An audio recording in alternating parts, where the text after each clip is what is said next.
Hello, I'm Refashionista Sheri, and I recently had a very good but small thrifting expedition, and I scored 3 awesome items that I would love to share with you right now. The first one is this absolutely gorgeous plaid maxi shirt dress, but the cool thing about this is the buttons are like all the way down, so I can also wear it like a kind of open duster light jacket if I want to, so that is awesome.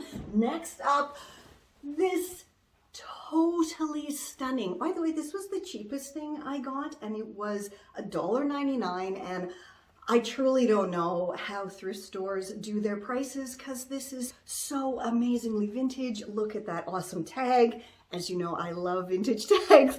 And the shoulder pads are massive. And it has these little puffed shoulders as well. It is just gorgeous, this blouse. But then I spotted this.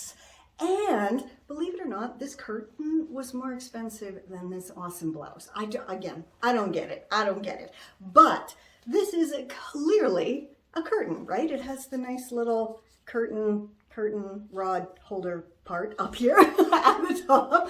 But I was thinking, I wonder if I can somehow make something out of this to wear with this, because this has a lovely white dots all over it, and this is patterned with white holes.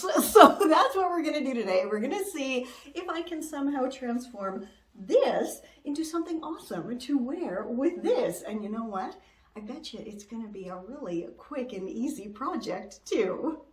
Editing Sheri here, just reminding you to stick around to the end of the video for troll time with Citrus Meloni. For this super fast and oh so simple project, all you need is your thrifted curtain, some elastic for your waistband, and some optional vintage trim. Oh, and of course your sewing gear. So first I thought I would simply be able to open up the end of the top of the curtain sheath here and pull out this plastic bit, but the entire thing is stitched all the way down in multiple places, and when I tried to carefully remove it, you can see it started ripping the lace of the curtain. So the first thing I'm going to do is chop off this entire top part of the curtain to get rid of this weird plastic bit. So I've already gone ahead and cut my waistband elastic to size plus a few centimeters for seam allowance. And now all I'm going to do is measure it here to create my waistband casing. And you always want to fold it down about a centimeter more than you actually need, so you have space for stitching. Okay, now all I'm going to do is go stitch this all the way down to create my elastic case. Okay, so my waistband casing is complete and it looks great. So now I could, stitch the ends together and put my waistband in, but because I'm me, I'm going to do a little bit extra with this. And the bottom edge is just like cut, so it doesn't look great, but I think it could look absolutely fantastic with this stitched along the bottom edge. And how cute is that going to be? So I'm going to quickly go do this. That looks so much better, and it really does finish off this hemline here. So now let's get going and finish off the whole skirt. So usually when I'm making simple skirts like this with the elastic waistband casing, I will put the right sides together and then stitch the open ends together just below this elastic casing. And then I go back and insert my elastic casing and then stitch up the open ends of the elastic casing. Okay, I hope that makes sense.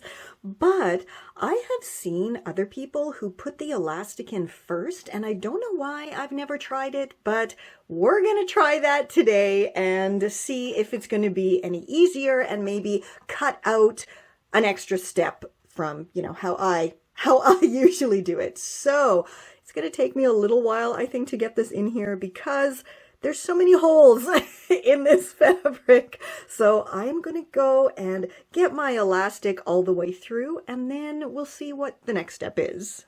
Okay, so I have my elastic all through, and I did go ahead and stitch the ends together. I've tried it on, and I actually need it to be a little bit tighter, so I'm simply going to fold the right sides together, and then I can actually take off about another centimeter of the elastic.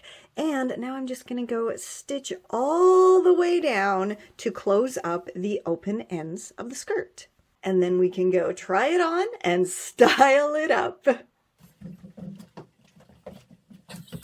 This, again, I have made curtain skirts before, but this one definitely takes the cake. It is so super floofy and floaty, and of course light and airy because it's full of friggin' holes. But I think it looks so cool with my polka dot vintage blouse that, you know, I just got, and I love it so much. Although I'm not sure if I want to keep the shoulder pads. Let me know down below what you think I should do. I think it looks pretty cool though. Anyway, also with this red belt, it is absolutely fabulous, but also I think with my black belt, it might look a little bit better. I'm not sure, so you let me know. And you know what time it is, guys? It is troll time! And once again, by popular request, it is with Citrus Meloni.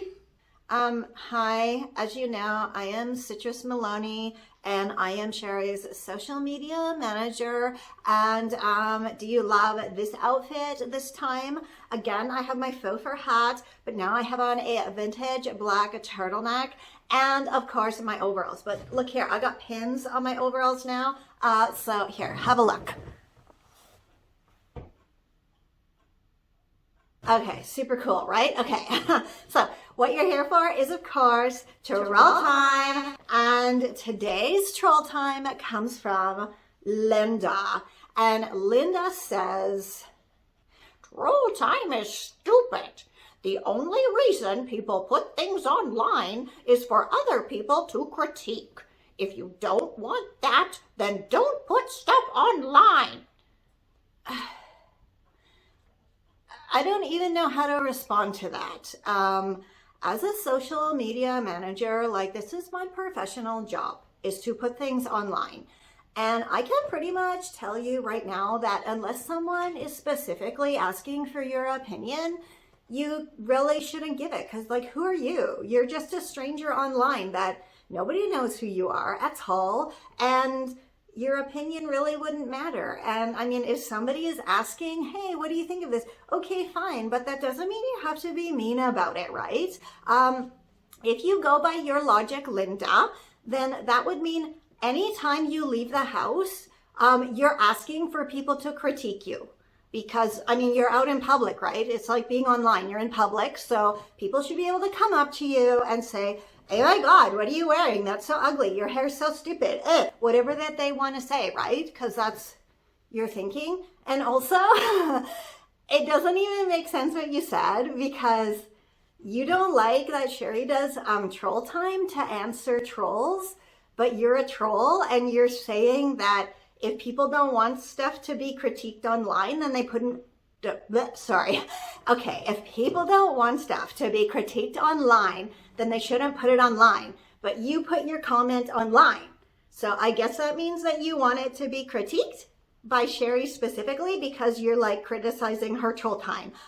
Well, you didn't get Sheri, you got me. And I think I explained it pretty good. But like I said, the best kind of course of action here is, unless someone is specifically asking for your opinion, maybe keep it to yourself, especially if it's really negative, because then you're just trying to hurt someone's feelings. And that's like a really sad thing to do. So start looking in the mirror.